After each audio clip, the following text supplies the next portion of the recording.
안녕하세요. 사연 많은 유튜브 구독자 여러분.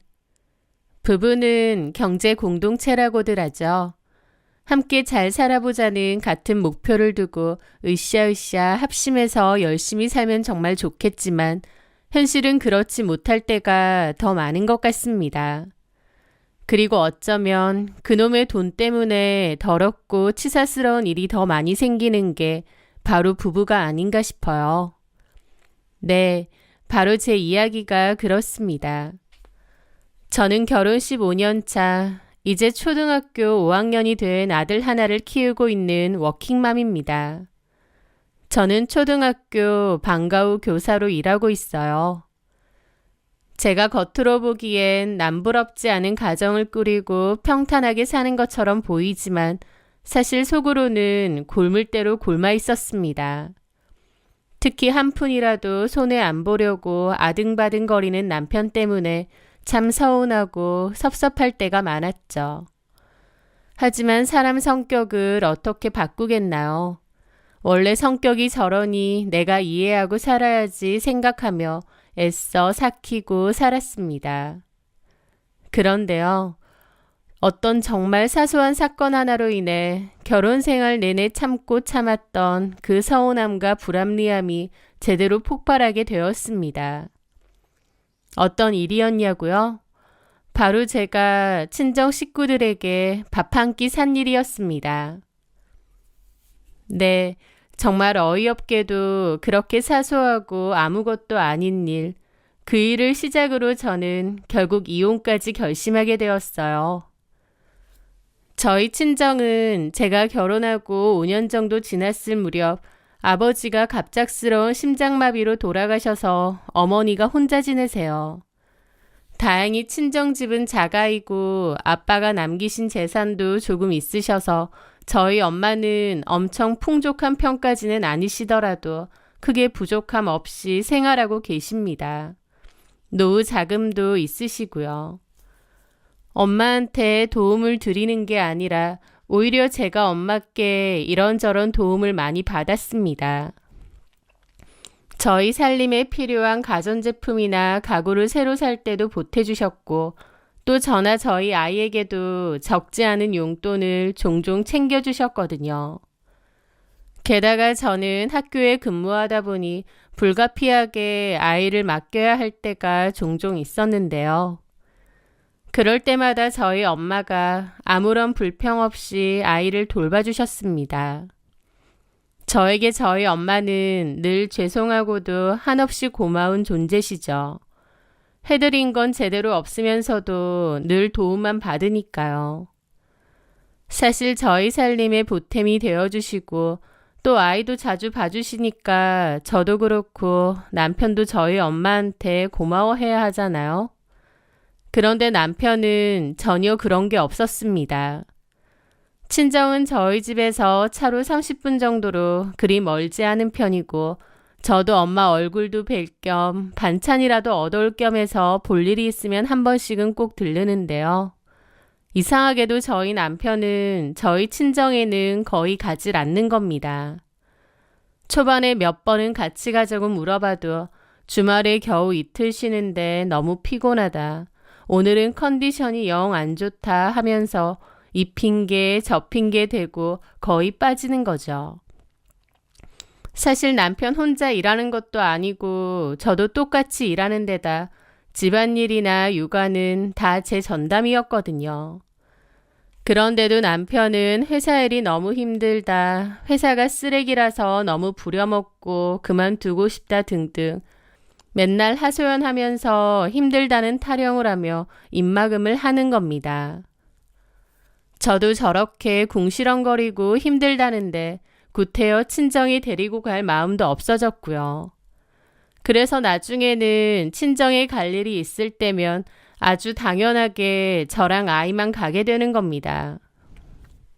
그나마 아빠 살아계실 땐 명절이나 생신 때 꼬박꼬박 찾아뵙던 남편이었는데 아빠 돌아가시고 나서 엄마가 혼자 남으시니 정말 발길을 뚝 끊다시피 하더라고요. 홀로 남으신 우리 엄마를 무시하는 건가 싶어 좀 서운하기도 했지만 그냥 바빠서 그렇겠지, 피곤해서 그런 거겠지, 내가 너무 예민하게 생각하는 거겠지 하며 애써 넘어가곤 했습니다. 제가 보통 친정에 가서 식구들과 외식을 하게 되면요. 식사비는 거의 대부분 엄마가 내시거나 저희 오빠가 내는 경우가 많았어요. 저희 오빠는 작은 IT 솔루션 회사를 운영하는데 다행히 사업이 잘 돼서 사는 형편이 저희 집보다 훨씬 좋은 편이었거든요. 제가 오빠네보다 상대적으로 좀 빠듯하게 사는 걸 알기에 오빠가 늘 선뜻 먼저 계산하곤 했던 거죠. 저도 염치가 있는데 매번 엄마나 오빠한테 얻어먹기만 하니 너무 미안하고 죄송하더라고요. 그래서 그날은 작정하고 제가 크게 한턱 내겠다고 큰 소리를 쳤습니다. 마침 친정엄마 생신이기도 했고요. 엄마랑 오빠, 새언니, 조카, 저와 우리 아들까지 이렇게 모두 모여서 엄마가 평소 좋아하시는 한정식 집에 갔습니다. 맛있는 음식을 먹으며 오랜만에 화기애애한 시간을 보냈죠. 식사를 마치고 계산서가 나왔는데 30만 원 정도가 나왔더라고요. 제가 내려고 했는데 오빠가 또 자기가 내겠다고 하는 겁니다. 저는 제가 낸다고 하지 않았냐고 했더니 정 그러면 반은 주겠다고 하더라고요. 저는 그것도 됐다고 손사래를 쳤습니다.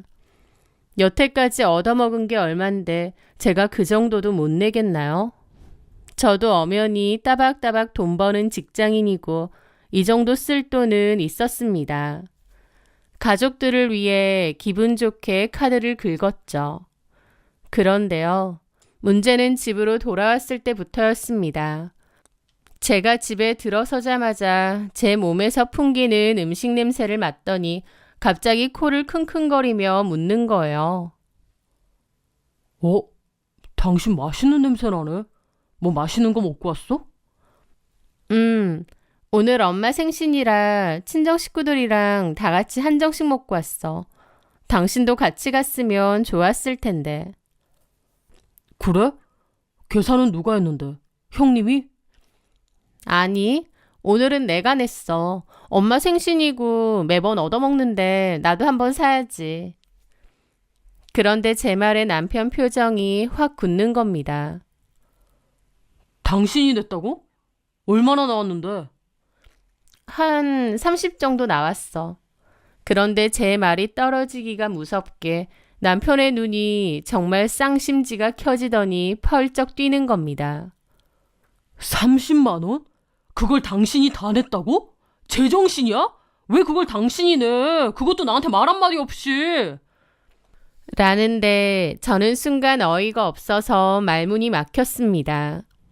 아니, 친정 식구들한테 허구한 날 얻어먹고 도움받다가 밥 한 번 산 게 이렇게 난리를 칠 일인가요? 저야말로 황당했죠. 왜 그렇게 화를 내? 엄마 생신이라서 내가 한번 대접할 수도 있는 거지. 이게 이렇게까지 놀라고 화낼 일이야? 당신 돈 많아? 돈이 썩어 넘쳐나? 그리고 왜 그런 큰 돈을 쓰면서 나한테 상의 한마디 없이 당신 마음대로 결정하고 멋대로 써? 우리가 지금 그렇게 여유 있는 형편이야? 남편은 완전 정색을 하고 저한테 따지고 드는 겁니다. 저는 그 상황이 너무나 어처구니가 없었죠. 금액이 300만 원도 아니고 또 남도 아니고 친정 식구들 식사 대접하면서 30만 원 썼다는데 목에 핏대까지 세워가며 이렇게 길길이 날뛸 일인가요? 너무 기막히고 너무 화가 나더라고요. 이렇게만 들으면 제 남편이 평소에 동전 한 푼도 아까워하는 엄청난 짠돌이 같지만요. 전혀 아닙니다. 시댁에서는 전혀 안 그렇거든요. 차라리 시댁이든 친정이든 다 짠돌이같이 굴었으면 이해나 하지. 시댁에는 세상 배포 큰 것처럼 굴거든요. 시댁에 가면요. 그게 외식이든 명절 음식이든 뭐든 간에 무조건 저희 집 카드로 계산합니다. 시댁에는 아직 결혼 안 한 30대 후반의 신우가 하나 있는데요. 직장 그만두고 나서는 남자친구랑 같이 사업을 하니 어쩌니 하면서 일은 안 하고 집에서 놉니다. 그런데 신우가 사귀고 있는 남자친구라도 데려오는 날에는 아주 당연하게 저희가 더 비싼 식당을 예약하고 계산까지 도맡아 해야 했습니다. 시부모님도 당신들이 먼저 내신다고 한 적 단 한 번도 없고요. 아주 당연하게 저희 부부가 내는 줄 아세요.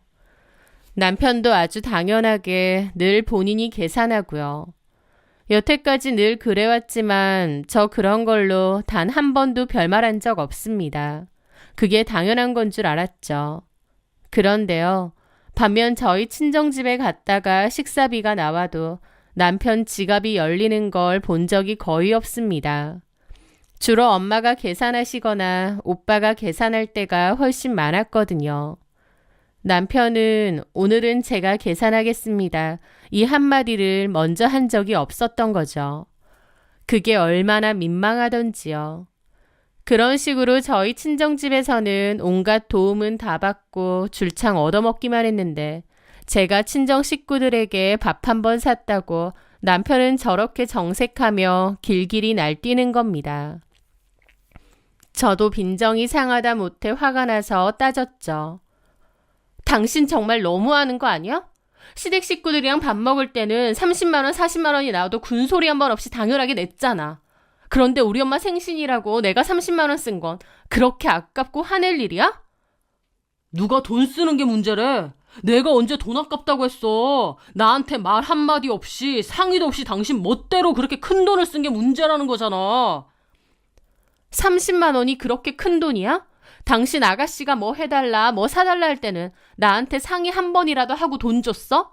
최소한 10만 원 넘어가는 돈이면 나한테 먼저 말하고 썼어야 되는 거 아니냐고. 당신 논리대로라면.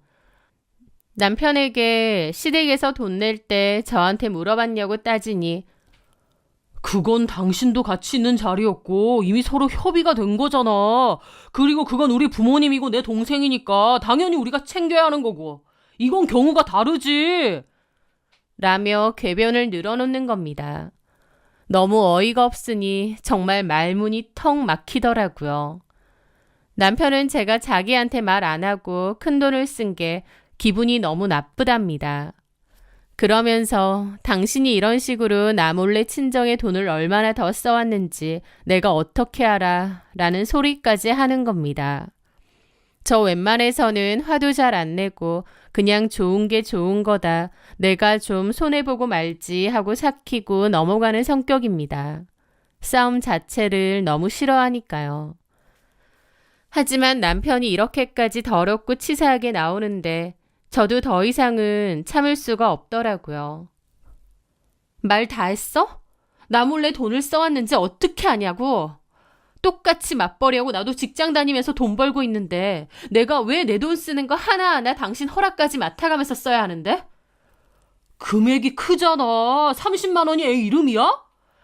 시댁에서는 그것보다 더 비싼 것도 눈 하나 깜짝 안 하고 잘만 사드렸잖아.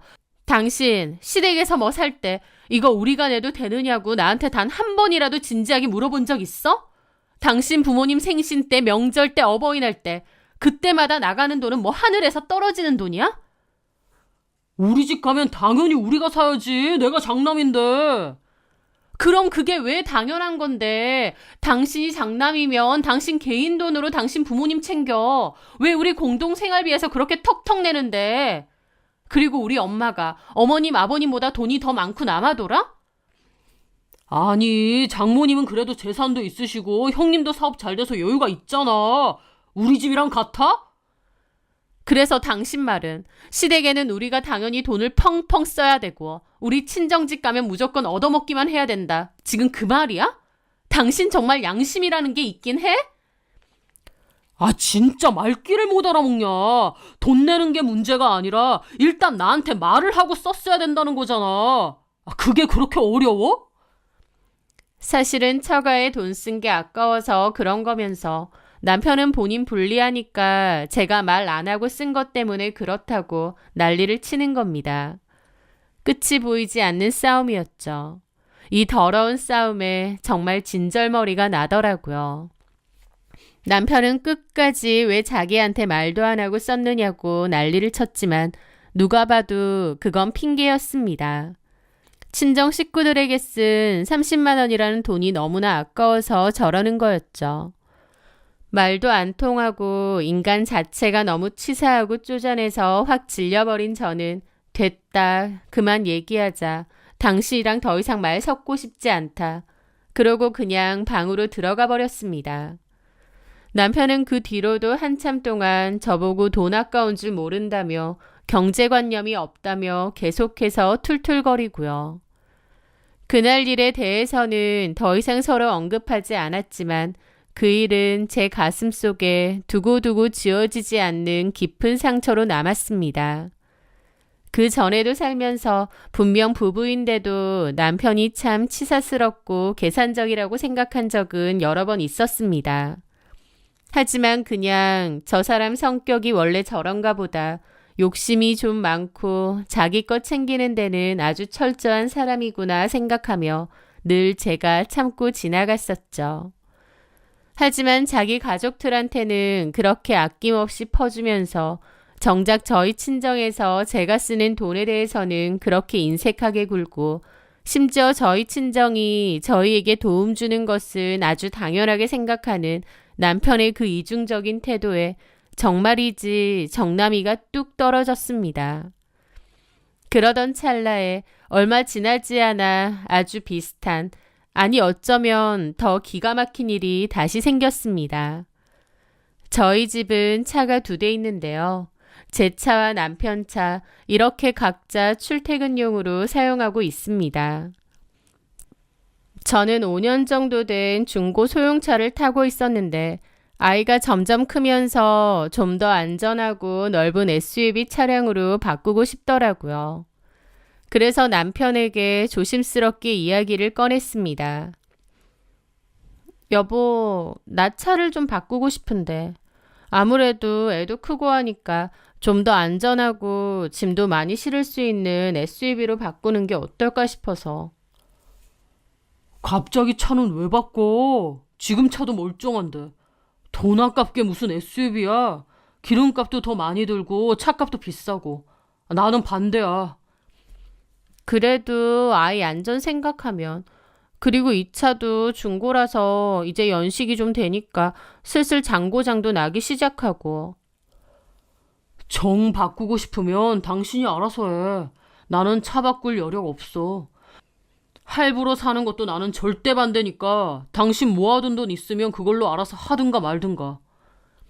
애초에 남편에게 큰 기대를 한 건 아니었지만 그래도 너무 매몰차게 나오니 서운하긴 하더라고요. 그래서 저는 제가 그동안 아이 학원비며 생활비 아껴가며 따로 모아둔 비상금과 적금을 깨서 보태기로 하고, 부족한 돈은 제 카드로 할부해서 저 혼자 갚아나갈 계획을 세웠습니다. 제 차는 5년 정도 됐지만 제가 워낙 깔끔하게 타고 다녀서 상태도 아주 좋았고, 중고차 시장에 내놓아도 시세가 꽤 괜찮게 나올 것 같아서 그걸 팔아서 새 차값에 보태기로 했죠. 그런데 그 전까진 아무 말도 없던 남편이 제가 차를 중고로 팔기로 했다고 하니까 갑자기 시부모님께 제 차를 그냥 드리자고 하는 겁니다. 시부모님은 10년이 훌쩍 넘은 아주 오래된 중고 경차를 타고 다니시는데 차가 너무 오래된 데다 최근 들어 후진할 때마다 이상한 소리가 난다는 겁니다. 정비소에 가져가 보니 문제가 많아서 수리 비용이 꽤 많이 나오니까 차라리 이참에 다른 중고차라도 알아보시는 게 낫겠다고 했다더군요.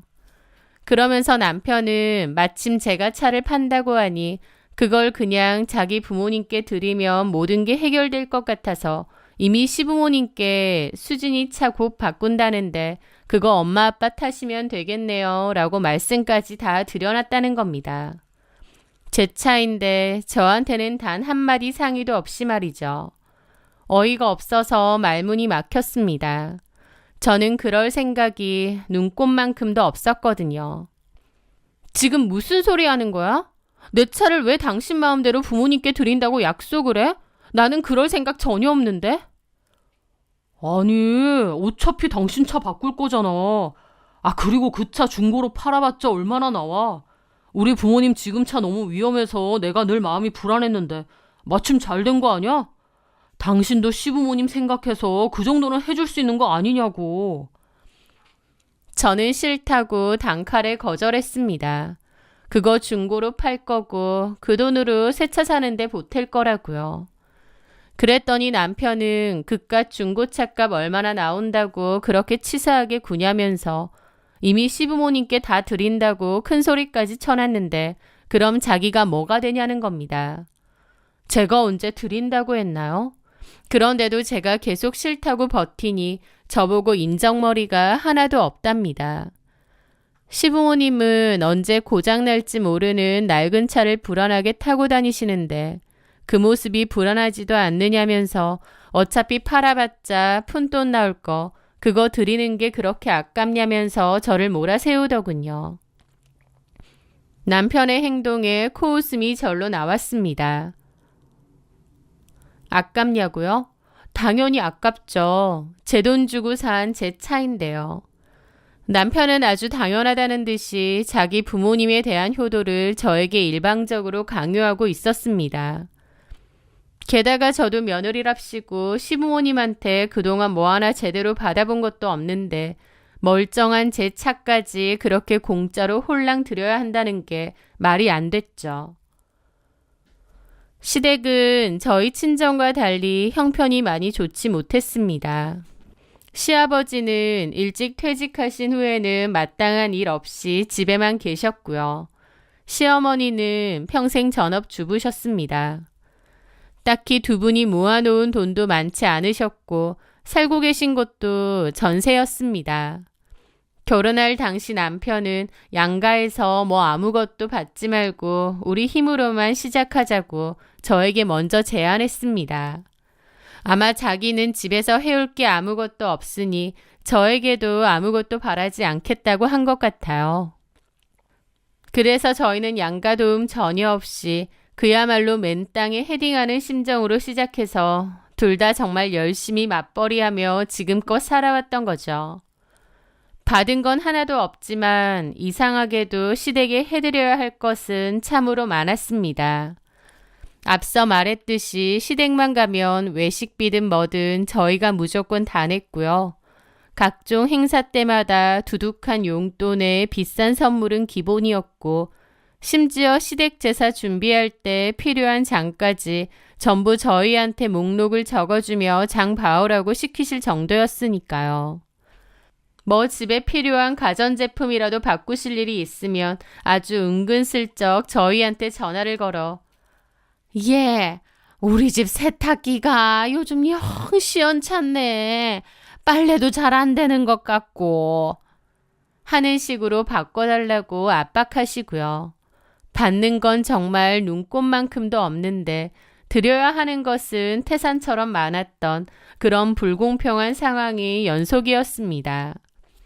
그런데 제가 도대체 뭐 때문에 시부모님께 그런 엄청난 고마움을 느껴서 멀쩡한 제 차까지 공짜로 드려야 하는 걸까요? 남편 놈의 그 이기적인 태도도 정말이지 어이가 없었습니다. 제가 친정 식구들에게 30만 원짜리 밥 한 번 산 거는 눈에 불을 켜고 달려들어 저를 죄인 취급하더니 자기 부모님한테는 멀쩡한 제 차를 공짜로 홀랑 드리자고요. 제가 차를 바꾸고 싶다고 처음 말했을 때 그래, 그럼 우리 같이 돈 모아서 좋은 차로 바꾸자. 할부금도 같이 갚아나가면 되지. 라고 단 한마디만 했어도 저 이렇게까지 기분 나쁘지 않았을 겁니다.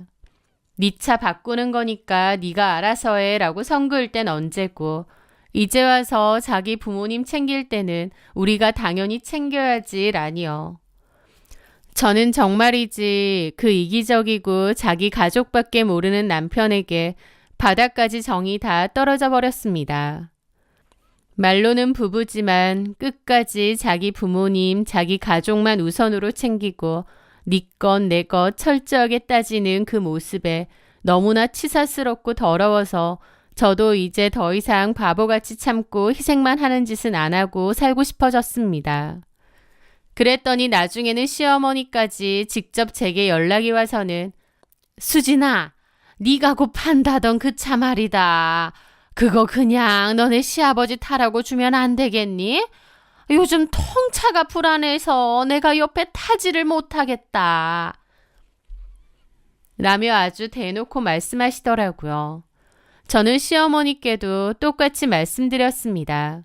그럴 생각 전혀 없다고요. 그랬더니 저보고 그거 팔아서 뭐 얼마나 대단한 돈 받으려고 그렇게 악착같이 구느냐. 시부모가 고장난 차 타고 다니다 사고라도 나면 네가 책임질 거냐. 너는 인정머리라고는 눈꼽만큼도 없는 년이다. 별의 별 소리를 다 하시더군요. 마치 저한테 차를 맡겨놓으셨다가 다시 돌려봤는데 제가 일방적으로 안 드리는 것처럼 저를 파렴치한 며느리로 몰아가시는 겁니다. 뭔가를 해드리면 고맙게 생각하시는 게 아니라 아주 당연한 권리라고 생각하시고 혹시라도 안 해주면 그렇게 섭섭해하며 온갖 욕을 퍼부으시는 거였죠. 저는 그 일을 계기로 남편과 그 집 식구들한테 정말이지 오만정이 다 떨어졌습니다. 결혼 생활 내내 시댁에서 받은 거 하나 없이 정말 열심히 일해서 번 돈으로 시댁에 해다 날랐는데 결국 돌아오는 것은 더 안 해준다고 욕까지 처먹는 기가 막힌 상황이었으니까요. 솔직히 결혼 생활을 더 이상 이렇게는 못 해먹겠다 싶은 건 또 다른 이유가 있었습니다. 남편이 저 몰래 신우에게 2천만 원을 사업자금 하라고 빌려준 것이었죠. 그 돈이 어디서 났냐고요? 저 몰래 대출을 한 것이었습니다. 자기 마음대로 자기 여동생한테 사업자금 보태랍시고 2천만 원을 자기 마음대로 대출까지 내서 빌려준 거예요. 남편은 자기 명의로 냈고 자기가 갚으면 될 거 아니냐고 큰 소리 치는데 절대 그렇게 될 리가 없었습니다. 결국 저한테도 은근슬쩍 같이 갚자고 할 건데 진짜 확 질리고 정이 뚝 떨어지더라고요. 아, 진짜 갈라서야겠다. 그 생각이 드는 겁니다.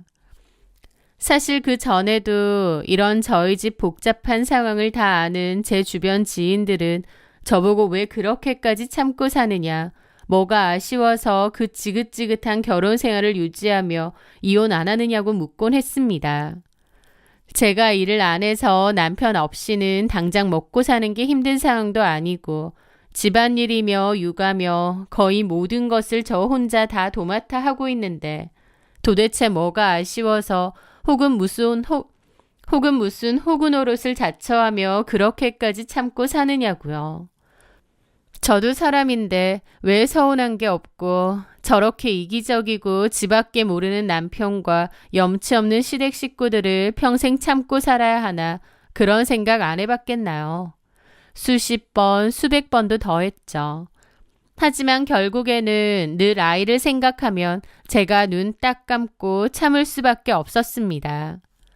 제가 이혼하게 되면 아직 어린 우리 아이가 받게 될 상처가 너무나 클 것 같았거든요. 남들도 다 이러고 살겠지. 결혼하면 원래 다 이렇게 비슷하게 사는 거겠지. 그렇게 애써 저 자신을 위로하고 합리화하면서요. 하지만 그 일까지 벌어지자 아무리 생각해도 이건 아닌 겁니다.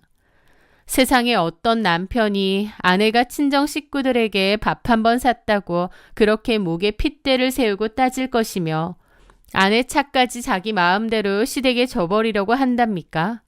게다가 제가 30만 원치 밥 한 번 샀다고 그 난리를 쳐놓고 지는 지 여동생에게 2천만 원을 대출까지 해서 주다니요. 이건 정말 선을 넘은 거죠. 저 웬만하면 정말 꾹꾹 참고 넘어가는 성격이지만 한번 제대로 돌아서면 진짜 끝장을 보는 성격이기도 하거든요. 남편에게 정도 너무 떨어지고 앞으로도 이렇게 속상해하며 살아가야 된다고 생각하니 이 결혼을 왜 유지해야 될까 싶은 겁니다. 저도 어엿한 직장인이고 제 능력으로 저희 아이 1명 정도야 얼마든지 건사할 수 있고 요즘 같은 시대에 이혼이 뭐 그리 큰 흠이나 되는 것도 아니고요. 남편은 자기 부모님, 자기 식구들은 그렇게 악착같이 챙기면서 시댁에 돈도 턱턱 잘만 내놓는데 저는 고작 친정에 밥 한 번 산 걸로도 온갖 눈치를 보고 욕까지 먹어야 하는 이 기막힌 상황이 억울하고 현타가 느껴졌습니다. 사람과 사람 사이에서 정 떨어지는 것만큼 무서운 것도 없더라고요. 저는 이제는 더 이상 그렇게 바보같이 살지 않기로 결심했습니다. 남들이 들으면 아무 일도 아닐 수 있겠지만 제 딴에는 오랫동안 쌓이고 쌓였던 게 터진 거죠. 그렇게 굳게 결심한 후에 남편에게 차분하지만 단호하게 이혼하자고 말했습니다. 남편은 제 말에 당연히 길길이 날뛰었죠. 이혼? 당신 지금 제정신이야? 아무것도 아닌 일로 이혼을 하자고? 이혼이 장난이야? 그건 핑계고 나이 드신 우리 부모님 모시기 싫어서 돈 들어가기 싫어서 꾀부리며 발빼려 하는 거 아니야? 라길래 저는 어처구니가 없어서 그랬습니다. 뭔 소리 하는 거야? 당신네 부모님은 당신이 당연히 모셔야지. 그걸 왜 내가 모셔? 내가 당신네 집안 대리효도라도 해야 하는 사람이야? 아니 며느리는 자식 아니야? 당신 정말 너무 이기적인 거 아니야? 이기적인 게 누군데? 말 나온 김에 나도 더 할까? 당신네 부모님이 당신을 키워줬지 나를 키워줬어? 그런데 왜 그 효도는 내 돈까지 합쳐서 우리 공동재산으로 같이 하려고 드는데?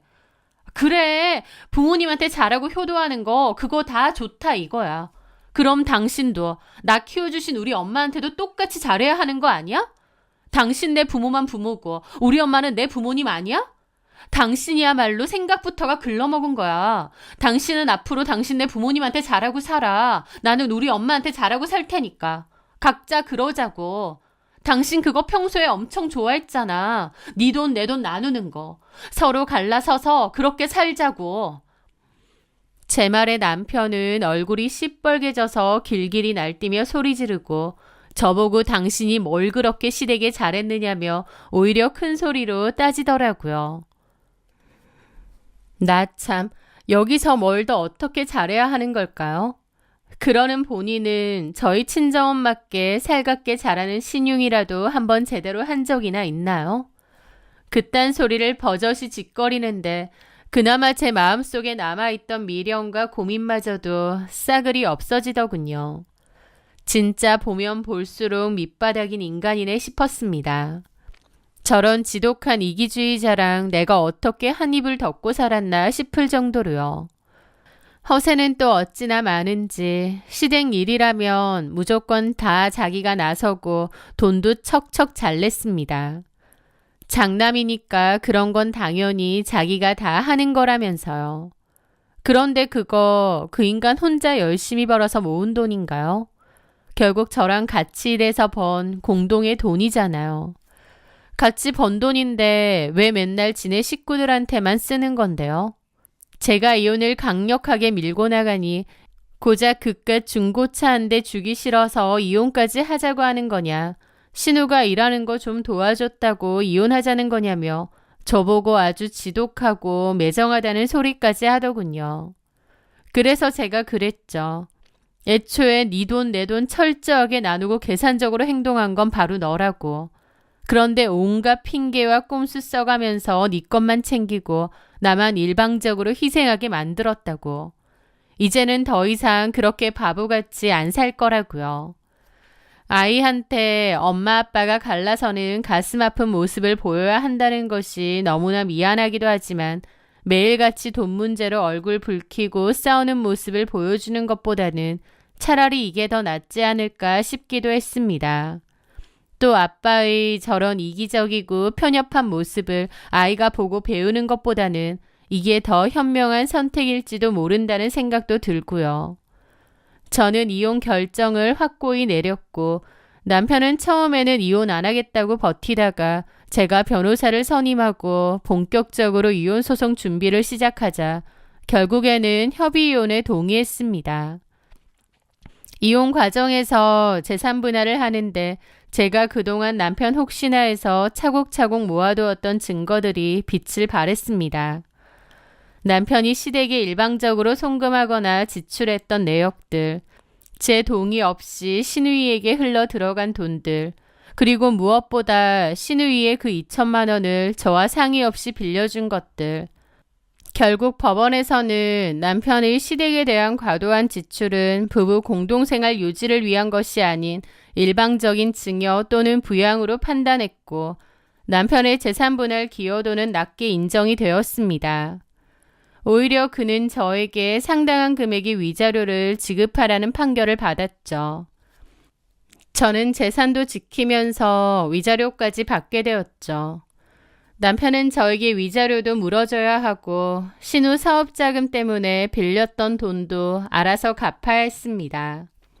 그렇게 저는 남편과 헤어졌고 그 후 남편은 시댁에 다시 들어가서 산다고 하더라고요.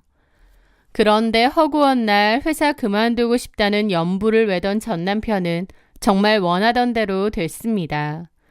다니던 회사에서 잦은 지각과 불성실한 태도로 결국 권고사직을 당했다고 했거든요. 그 후 새로운 직장도 못 찾고 신우가 시작한다는 사업을 같이 했다는데요. 결론적으로 돈만 제대로 까먹고 신우랑 사이도 심각하게 틀어졌다고 하더군요. 게다가 그 과정에서 신우도 사업을 같이 하던 약혼남과 헤어지게 되었고요. 남편은 신우에게 너 때문에 내가 이혼까지 했다는 소리를 하고 신우는 남편에게 오빠 때문에 내가 파혼당한 거라고 서로 원망하는 소리가 자자한가 보더라고요. 그렇게 자기 가족만 챙길 땐 언제고 이제는 좁아터진 집에서 서로 지지고 볶고 잘 되는 일도 없이 아웅다웅 사는 모양인 것 같았습니다. 자기 가족만 중요하고 저는 당연히 희생해야 하는 줄 알았던 그 이기적인 남편과 시댁 식구들. 이제 저는 그 멍청했던 호구 노릇을 완전히 그만두고 제 아이와 함께 그리고 저를 아껴주는 소중한 사람들과 함께 제2의 인생을 멋지게 살아가고 있습니다. 그깟 밥값 30만 원이 아까워 길길이 날뛰던 남편 덕분에 오히려 제 인생의 진짜 행복이 무엇인지 뒤늦게나마 깨닫게 되었으니 어쩌면 전화위복인지도 모르겠습니다. 본인 가족이 귀하면 아내의 가족도 귀한 줄 알아야죠. 큰 결심하고 그 쪼잔뱅이 남편과 갈라선 후 저는 오히려 마음이 편해지고 홀가분해졌습니다. 앞으로는 제일 열심히 하면서 아이도 잘 키우고 저희 엄마에게도 그동안 눈치 보여서 못했던 효도하며 씩씩하게 잘 살아가려 합니다. 사연 들어주시는 모든 분들 늘 건강하시길 바랍니다. 제 사연 끝까지 들어주셔서 정말 감사합니다.